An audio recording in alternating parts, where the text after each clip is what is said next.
নমস্কাৰ আজিৰ সবিশেষলৈ মই প্ৰাঞ্জল ফুকনে আপোনালোকক স্বাগতম জনাইছো এটা গুৰুত্বপূৰ্ণ বিষয় লৈ আজিৰ সবিশেষ আৰম্ভ কৰিব কৈছো বিষয়টো চৰকাৰী কৰ্মচাৰীসকলৰ বিশেষকৈ যিসকল চৰকাৰী কৰ্মচাৰী পেঞ্চন প্ৰাপ্ত মই 2005 ৰ আগৰ পেঞ্চন পোৱাসকলৰ কথা কোৱা নাই 2005 চনৰ পিছৰ যিসকলে পেঞ্চন পাইছে সেইসকলৰ কথা ক'ব কৈছো তেওঁলোকৰ কাৰণে কিন্তু অন্ধকাৰ ভৱিষ্যত কাৰণ এখন নতুন আইন প্ৰৱৰ্তন কৰা হ'ল 2005 চনৰ পৰা 2005 চনৰ এই আইনখনৰ জৰিয়তে পুৰণি পেঞ্চন যিখন আঁচনি আছিল সেই আঁচনিখন সলনি কৰি এখন নতুন আঁচনি অনা হ'ল আৰু এই আঁচনিখনৰ জৰিয়তে যি ধৰণে পূৰ্বৰ এটা নিয়ম আছিল যে অৱসৰ পোৱাৰ শেষ মাহৰ যিমানটো দৰমহা তেখেতে এজন চৰকাৰী কৰ্মচাৰী বা বিষয়ে পায় তাৰ 50% তেওঁ পাব কিন্তু পৰৱৰ্তী সময়ত কল সেইটো অতি কম কৰি দিয়া হ'ল 2005 চনৰ পৰৱৰ্তী সময়ছোৱাত আৰু এই তেতিয়া হল তেওঁলোকে এতিয়া হল সেই কৰ্মচাৰীসকলৰ পৰা একাংশ ধন চৰকাৰে ল'ব আৰু চৰকাৰে এটা অংশ দিব আৰু দুইখিনি বজাৰত বিনিয়োগ কৰিব আৰু তাৰ পৰাই তেওঁলোকক পেঞ্চনটো দিব এটা কথা হৈছে কিয় আমি এই বিষয়টো আলোচনা কৰিব খুজিছো কাৰণ বৰ্তমান সময়ত যি ধৰণৰ মহঙা বজাৰ হৈছে তাত এনে কিছুমান পেঞ্চন পাব পেঞ্চনৰ পৰিমাণটো ইমান কম হৈ যাব আপুনি হয়তো কল্পনাও কৰিব নোৱাৰিব আৰু তেওঁলোকৰ কাৰণে জীয়াই থকাৰো অতি দুৰ্সাধ্য হৈ পৰিব এই বিষয়সমূহ আলোচনা কৰিবৰ বাবে আমাৰ ষ্টুডিঅ'লৈ আজি আমন্ত্ৰণ কৰি আনিছো সদৌ অসম চৰকাৰী এনপিএছ কৰ্মচাৰী সংস্থাৰ তিনিজন বিষয়ববীয়া মই প্ৰথমতে চিনাকি কৰি দিছো অচ্যুতানন্দ হাজৰিকা সভাপতি আৰু আছে সম্পক ঠাকুৰীয়া তেখেত সম্পাদক সংগঠনটোৰ আৰু জুৰিমণি হাজৰিকা সাংগঠনিক সম্পাদক বিষয়টো যথেষ্ট গুৰুত্বপূৰ্ণ মই সেইকাৰণে প্ৰথমতে অচ্যুতানন্দ হাজৰিকাৰ পৰা অতি সংক্ষেপে এই যিটো বিষয় এইটো পেঞ্চনৰ এই বিষয়টো সংক্ষেপে আমাৰ দৰ্শকসকলক বুজাবলৈ অনুৰোধ কৰিছো হয় ধন্যবাদ যোৱা সময়ছোৱাত আমি এই পেঞ্চনৰ বিষয়তে বিভিন্ন ফেচবুক বা আন মাধ্যমৰ যোগেদি ৰাইজ তথা চৰকাৰক তথা আমাৰ কৰ্মচাৰীসকলক জনাব বিচাৰিছিলোঁ সেইখিনি কথা মই আকৌ আপোনালোকক জনাব বিচাৰিছোঁ 2005 চনৰ পৰা যিসকল কৰ্মচাৰী ৰেগুলাৰ ভিত্তিত অসমৰ চৰকাৰৰ অধীনৰ নিগম নিকায়সমূহ বা ভাৰত চৰকাৰৰ বিভিন্ন নিকায়সমূহৰ ক্ষেত্ৰত নিয়োজিত হৈছে তেওঁলোকৰ ক্ষেত্ৰত পেঞ্চনৰ ব্যৱস্থাটো সম্পূৰ্ণ ব্যক্তিগত কিছুমান বিত্তীয় প্ৰতিষ্ঠানক দায়িত্ব দিয়া হৈছে যিটোকে কোৱা হয় এনপিএছ নেশ্যনেল পেঞ্চন সিস্টেম এই নেশ্যনেল পেঞ্চন সিস্টেমত কি হয় আমাৰ পৰা কৰ্মচাৰীজনৰ পৰা 10% ধন কৰ্তন কৰা হয় আৰু চৰকাৰে 10% ধন দিয়াৰ ব্যৱস্থা আছে আৰু যোৱা কিছু মাহ আগতে এই ক্ষেত্ৰত 14% কৰিছে আৰু এই গোটেইখিনি ধন এনএছডিএল নামৰ সংগঠন এটাৰ যোগেদি এটো ৰিজাৰ্ভ বেংকৰ আণ্ডাৰৰ কৰ্পোৰেচন এটা এনএছডিএলৰ যোগেদি কিছুমান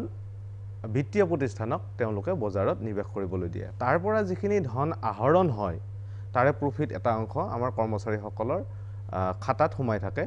এনএছডিএলৰ খাতাত সোমাই থাকে আৰু এটো ৰিটায়াৰমেন্টৰ সময়ত যেতিয়া মানুহজন 60 বছৰ বয়সত ৰিটায়াৰমেন্ট হ'ব অৱসৰ পাব তেতিয়া তাৰে কি কৰে 60% মেক্সিমাম 60% ধন ঘূৰাই দিয়াৰ ব্যৱস্থা এটা আছে আৰু যিটো পইচা জমা থাকিব আপোনালোকৰ পৰা কটা আৰু চৰকাৰে দিয়া তাৰ যিটো মূল ধনৰাশি জমা থাকিব তাৰ 60% হৈ দিব নেকি মেক্সিমাম 60% আপুনি বাকি 40% আকৌ তেওঁলোকে কিছুমান কোম্পানীত নিৱেশ কৰিব তাৰ পৰা আহৰণ কৰা প্ৰফিট খিনি শেয়াৰ এটা আমাক কৰ্মচাৰী ৰিটায়াৰ্ড কৰ্মচাৰীজনক মাহে দিব যিটোক তেওঁলোকে পেঞ্চন নাম দিছে ওকে ব্যৱস্থাটো তেনেকুৱা এতিয়া ব্যৱস্থাটো আমি দেখাত খুব বেয়া যেন লগা নাছিলে আমি যেতিয়া 2005 6 7 8 9 বা 13 এনেকুৱা চনত আমি যেতিয়া অসম চৰকাৰৰ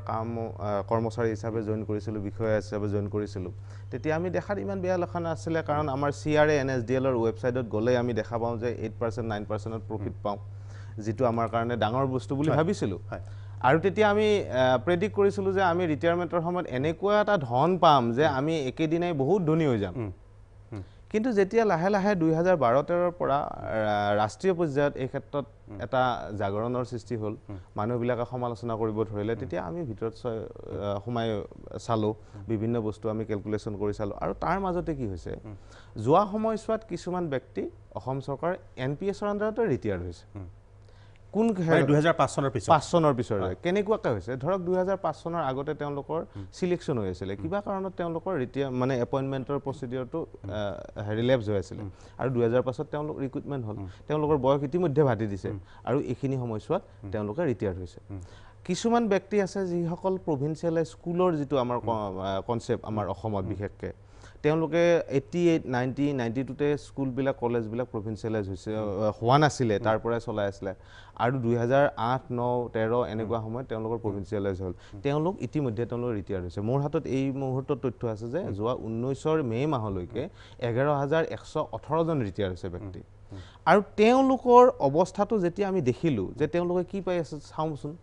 তেওঁলোকে দেখিলোঁ যে তেওঁলোকে 2000 তলত মান্থলি পেঞ্চন পায় 2000 পেঞ্চন চৰকাৰী সাহায্য মানে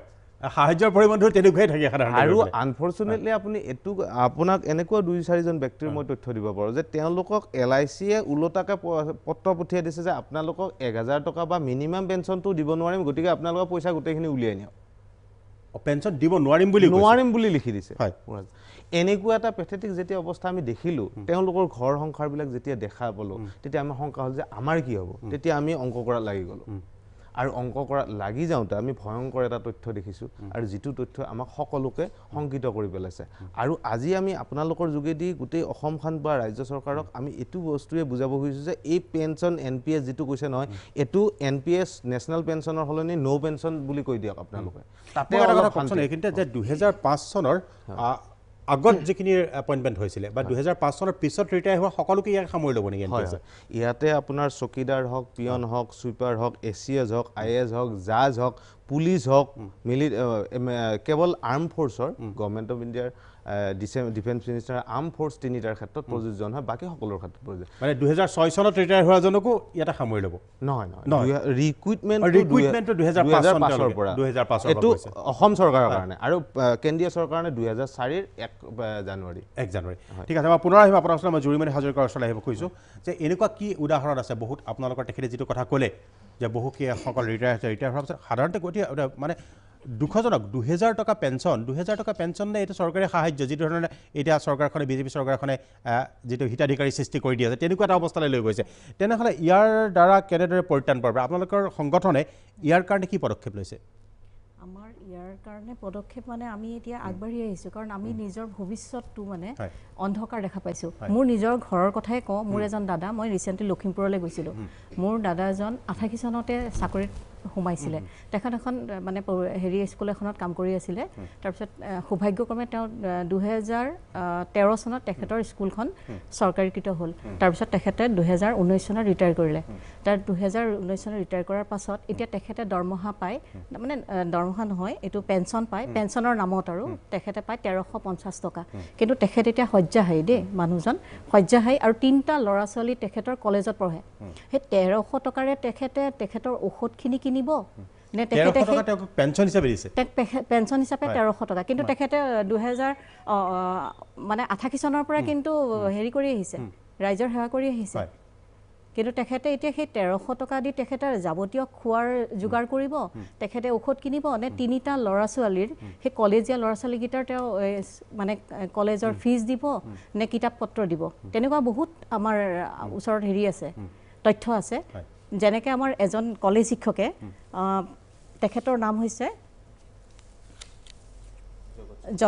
জগত চন্দ্ৰ নাথ কলেজৰ অধ্যক্ষ আছিলে তেখেতে 1985 চনৰ পৰা কিন্তু শিক্ষা দি আহিছিলে দেই আৰু তেখেতৰ কলেজখন 2013 চনত মানে হেৰি হৈছিলে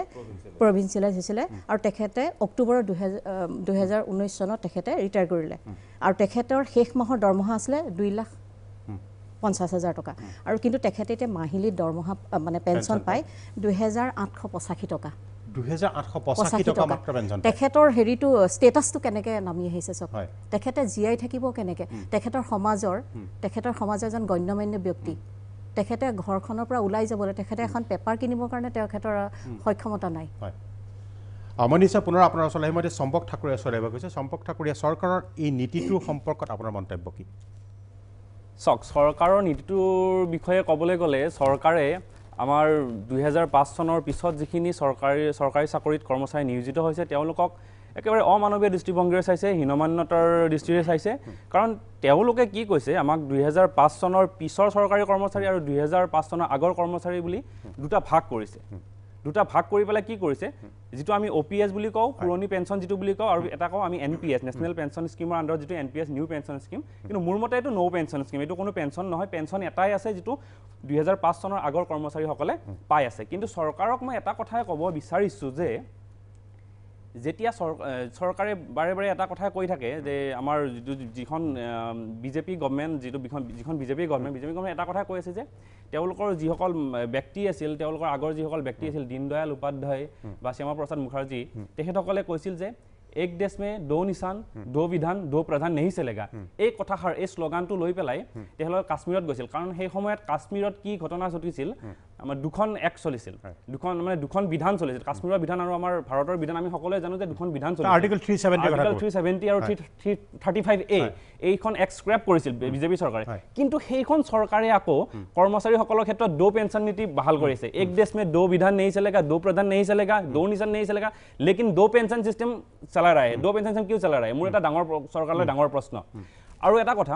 এই যে 60% আৰু 40% যেটো কথা ক'লে 60% পইচা আমাক চৰকাৰে ঘূৰাই দিব আৰু 40% কেতিয়াও জীৱনত ঘূৰাই নিদিয়ে সেই 40% ৰ পৰা আমাক পেঞ্চন দিব সেই 60% যে ঘূৰাই দিব সেই 60% টকাৰ কিন্তু আমি কৰ দিব লাগিব এটো ট্যাক্সেবল ট্যাক্স ফ্ৰী নহয় হেটো ডাঙৰ আপোনাৰ পইচা চৰকাৰে দিব তাৰ ওপৰত আপুনি কৰ দিব লাগিব আৰু এই যি 40% পইচা যে মোক ঘূৰাই নিদিব তাৰ পৰা যেটো মোক পেঞ্চন দিব চৰকাৰে যেটো নীতি তেওঁলোকে ভাবিছে বা যেটো নীতি বৰ্তমানলৈকে তেওঁলোকে বলবৎ কৰি আহিছে যেটো নীতিৰ বিৰুদ্ধে আমি নীতিটো বাতিল কৰিবলৈ আমি দাবী জনাইছো এই নীতিটোত এই যেটো 40% টকা তাত ডিআৰ না থাকে আমাৰ পেঞ্চনৰ ক্ষেত্ৰত আমাৰ চাকৰিয়ালৰ ক্ষেত্ৰত ডিএ থাকে ডিআৰনেছ এলাউন্স আৰু পেঞ্চনৰ ক্ষেত্ৰত ডিআৰ থাকে ডিআৰনেছ ৰিলিফ এই বস্তুটো এনেকুৱা ধৰণৰ আমাৰ বজাৰৰ লগত আমি যাতে মিলি চলিব পাৰো সেইকাৰণে ডিএ আৰু ডিআৰ থাকে কিন্তু এই যে 40% টকাৰ পৰা পেঞ্চন দিব তাত কোনো ডিআৰৰ কোনো মানে নিয়ম নাই কোনো সিস্টেমে নাই ডিআৰৰ আৰু মই আৰু এটা কথা ক'বলৈ বিচাৰিছো এই যে অচ্যুতানন্দ হাজৰিকাদেৱে কৈছে আমাৰ কিছুমান চৰকাৰী কৰ্মচাৰী বিশেষ কৰি শিক্ষক সমাজ বা শিক্ষক স্কুল কলেজত কৰ্মৰত কৰ্মচাৰী বা শিক্ষক সমাজে ভিক্তভোগী হৈছে এই ক্ষেত্ৰত যে তেওঁলোকে চাকৰিত জয়েন কৰিছিল বহু বছৰ আগতে 1988 87 85 এনেকুৱাতে জয়েন কৰিছিল কিন্তু তেওঁলোকে প্ৰভিন্সিয়েলাইজ হৈছে কলেজ স্কুলবোৰ 2013 বা 2008 এনেকে কিন্তু তেওঁলোকে বেছি বছৰ কাল চাকৰি কৰিবলৈ নাপালে কিন্তু বেছি বছৰ কাল তেওঁলোকৰ পেঞ্চন যেটো একেবাৰে কমি গ'ল কিছুমানেতো পেঞ্চনো পোৱা নাই কিন্তু তেওঁলোকৰ মই দাবী জনাইছিলো যে তেওঁলোকক যেতিয়া তেওঁলোকে জয়েন কৰিছিল সেই জয়েনৰ সময়ৰ পৰা তেওঁলোকক ধৰক কাৰণ ইয়াতে ডাঙৰ পইণ্ট আছে ডাঙৰ পইণ্টটো এনেকুৱা ধৰণৰ ঠিক আছে আমাক 2005 চনৰ পিছত মানে চৰকাৰেটো আমাক দুভাগ কৰিছে আমাক সমমৰ্যাদা দিয়া নাই এটো কিন্তু অধিকাৰ ভংগ কৰিছে আমাক সংবিধানে যেটো অধিকাৰ দিছে সকলোকে সমান অধিকাৰ দিছে ইকুৱেলিটি কিন্তু আমাৰ ইকুৱেলিটি কোড দিলে চৰকাৰে 2005 চনৰ পিছত এটা ভাগ কৰিলে 2005 চনৰ আগৰ এটা ভাগ কৰিলে কিন্তু যিসকল আমাৰ মন্ত্ৰী বিধায়ক এমএলএ আছে মন্ত্ৰী বিধায়কসকলে তেওঁলোকে 2005 চনৰ পিছৰ মন্ত্ৰী বিধায়কসকলে এনপিএছত কিয় পৰা নাই তেওঁলোকে কিয় পুৰণি পেঞ্চন লৈ আছে তেওঁলোকৰ এই ক্ষেত্ৰত লাজ নালাগে নে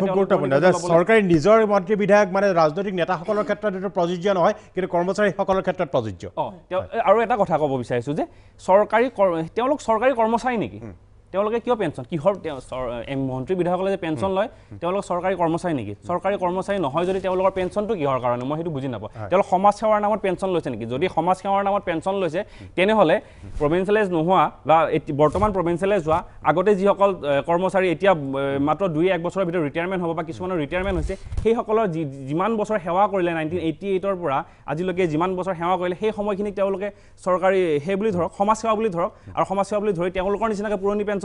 নীতিৰ আউটাৰ তেওঁলোকক পেঞ্চন ব্যৱস্থাত আপোনালোকে দাবী জনাব নেকি যে আপোনালোকক যি ধৰণে আজি এনপিএছৰ অধীনত অনা হৈছে সেই সকলকো আনক সেই মন্ত্ৰী বিধায়কসকলকো আনক এনপিএছ তেওঁলোককো এনপিএছক আনক কিন্তু যদি তেওঁলোকেতো কেতিয়াও নিজৰ লছ কেতিয়াও নকৰে সেইকাৰণে কৈছো তেওঁলোক থাকক অফিচতে থাকক আমাকো অফিচতে আমাকো পুৰণা পেঞ্চন দিয়ক নিশ্চয় ঠাকুৰে মই পুনৰ আহিম আপোনাৰ ওচৰলৈ কিন্তু এইখিনিতে লৈছো এটা কণ্টেক্ট বিৰতি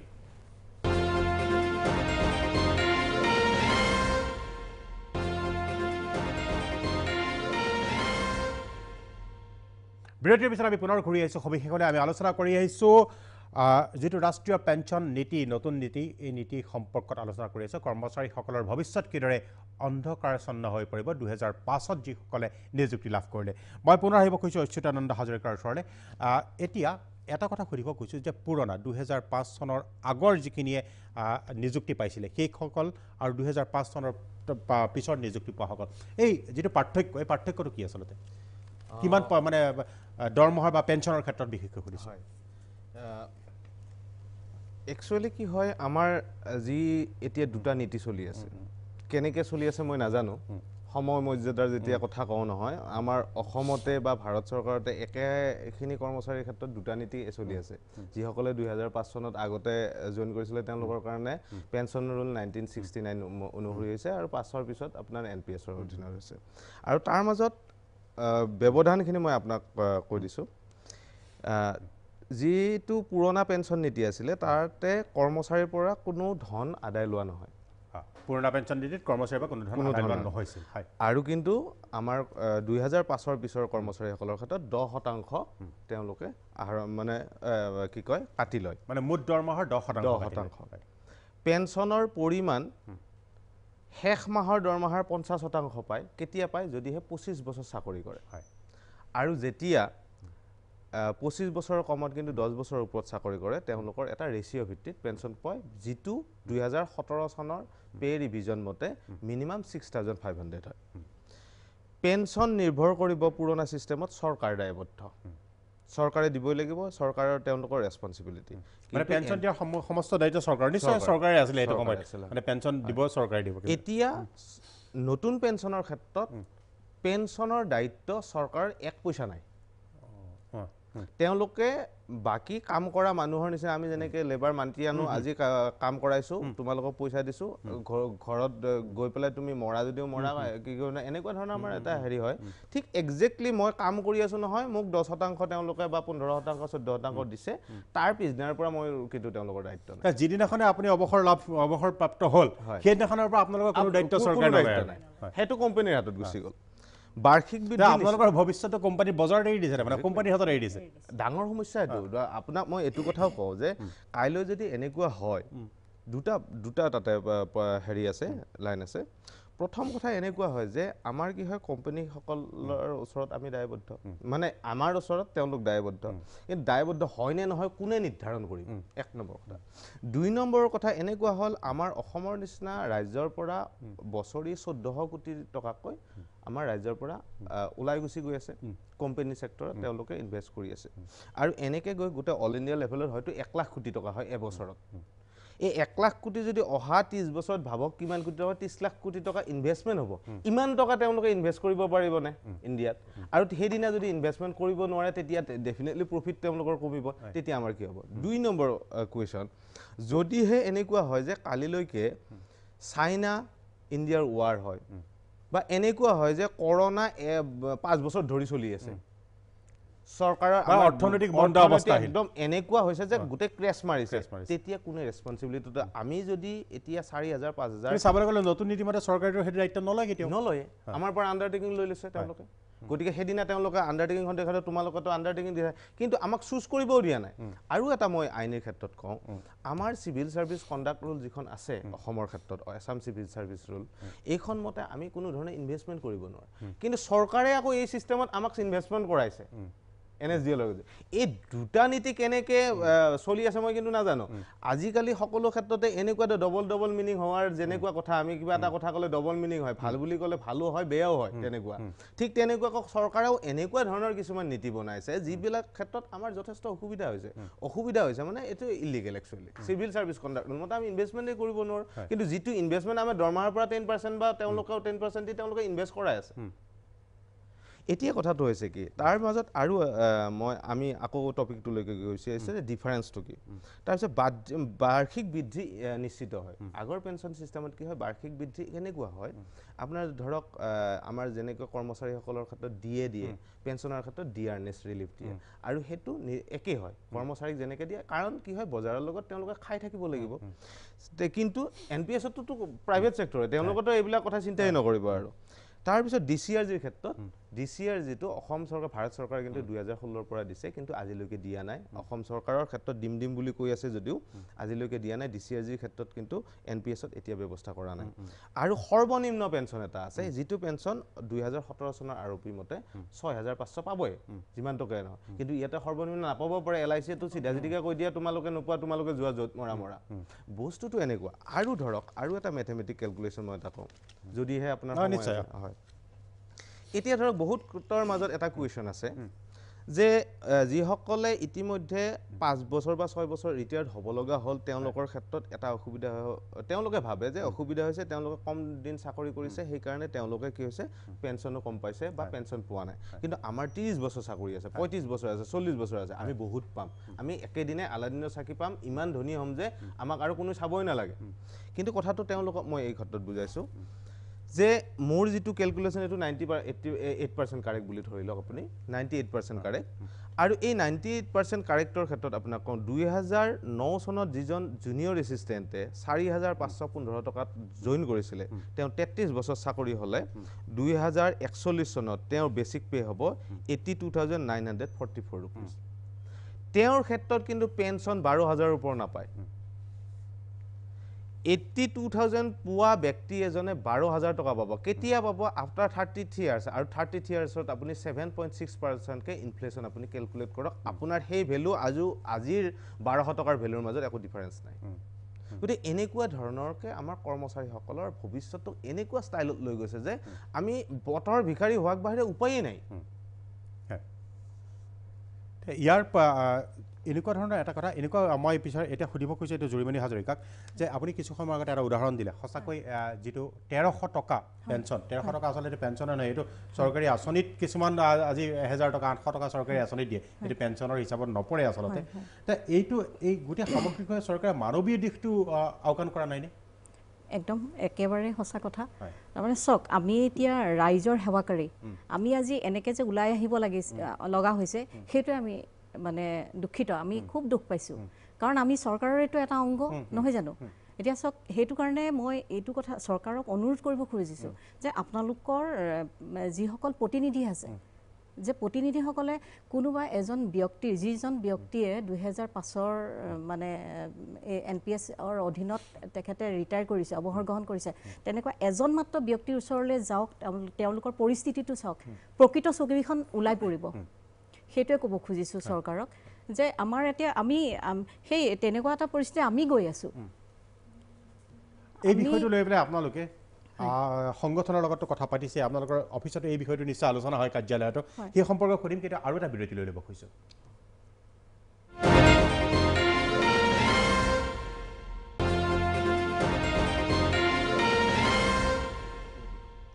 বিৰতিৰ পিছত আমি পুনৰ ঘূৰি আহিছোঁ সবিশেষলৈ মই এতিয়া চম্পক ঠাকুৰীয়াৰ ওচৰলৈ যাব খুজিছোঁ ঠাকুৰ ডাঙৰ এই বিষয়টো লৈ আপোনালোকে আপোনালোকৰ সংস্থা যিটো সদৌ অসম চৰকাৰী এনপিএছ কৰ্মচাৰী সংস্থা বা এই সংস্থাটো আপোনালোকে কেৱল অসমতে নহয় চাগে সমগ্ৰ ভাৰততে যিহেতু ব্যৱস্থাটো আছে আপোনালোকে সমগ্ৰ দেশব্যাপী আপোনালোকৰ সংগঠন আছেনে আমাৰ যেটো সংস্থাটো আছে আমাৰ সংস্থাটো অসমতে যেহেতু নীতিটো যেহেতু কেন্দ্ৰীয় চৰকাৰ বা ৰাজ্য চৰকাৰ সকলোৰে যে আপোনালোকৰ এই দাবীটো কেৱল অসমতে উত্থাপন হৈছে নে বেলেগ ৰাজ্যতো হৈছে নাই নাই ভাৰতবৰ্ষৰ বিভিন্ন ৰাজ্যত এই দাবীটো উত্থাপন হৈছে কাৰণ বিভিন্ন ৰাজ্যত সময় সময় ইমপ্লিমেন্টেশনবোৰ হৈ আহিছে কিন্তু ইমপ্লিমেন্টেশন ডেটবোৰ বেলেগ বেলেগ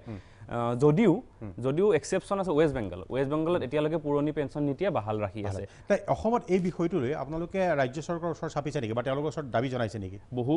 বহুবাৰ দাবী জনাইছো বহুবাৰ ওচৰ চাপিছো কিন্তু তেওঁলোকে আপোনালোকে গমে পাইছে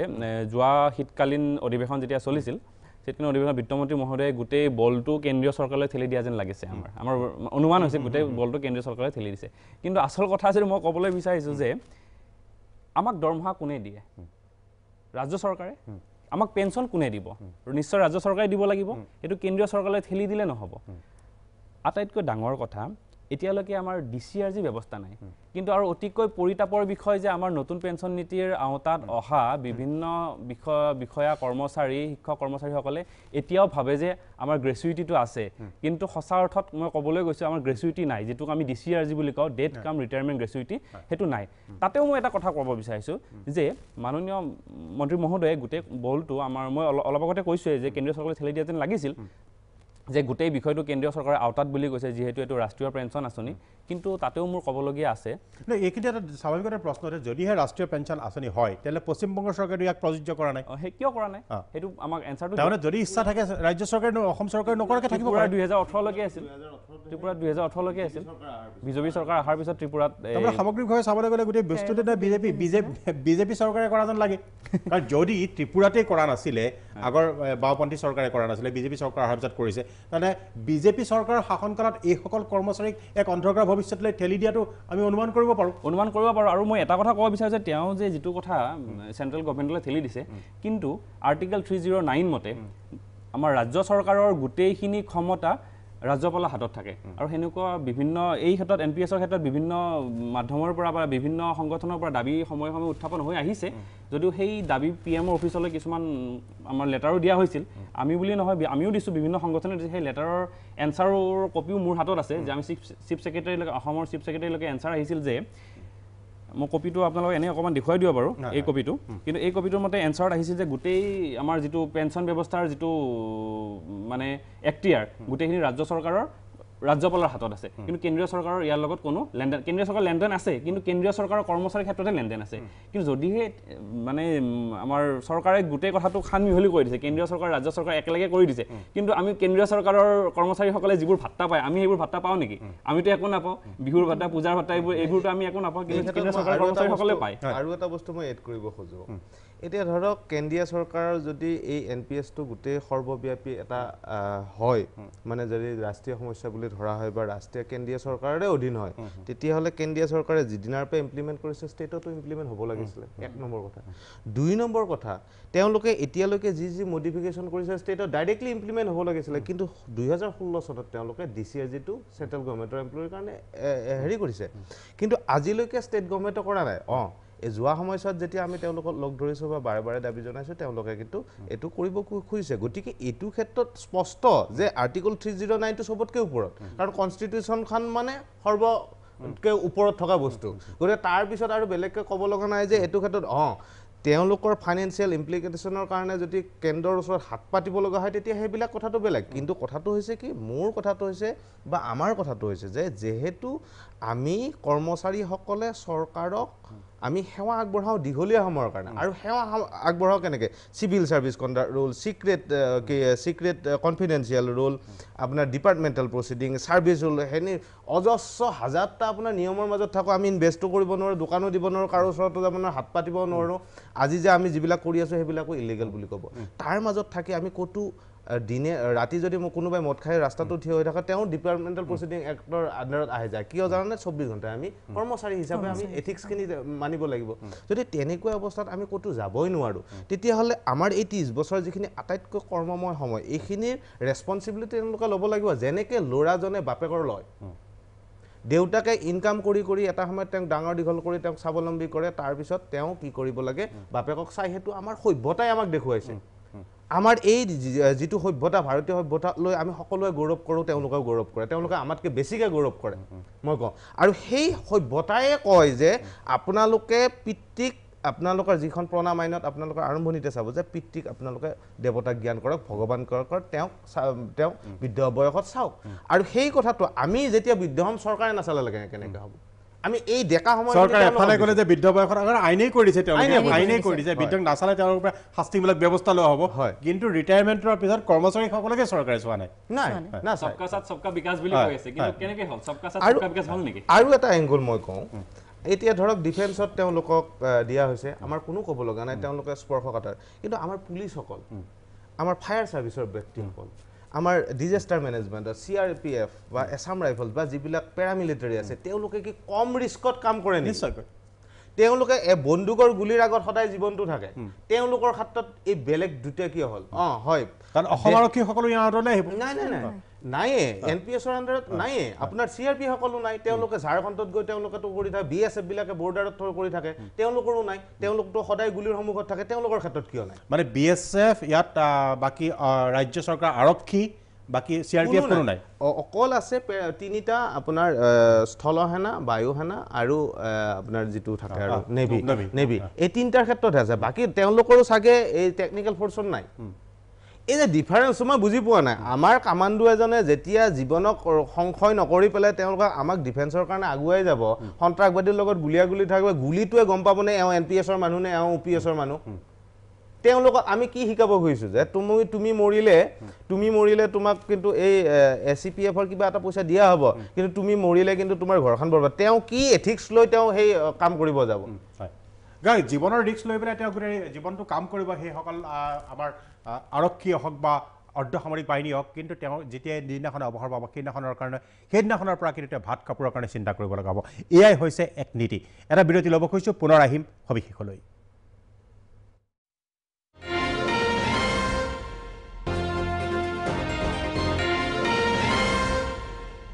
বিৰতিৰ পিছত আমি পুনৰ ঘূৰি আহিছোঁ সবিশেষলৈ মই এতিয়া চম্পক ঠাকুৰীয়াৰ ওচৰলৈ আহিছোঁ ঠাকুৰীয়া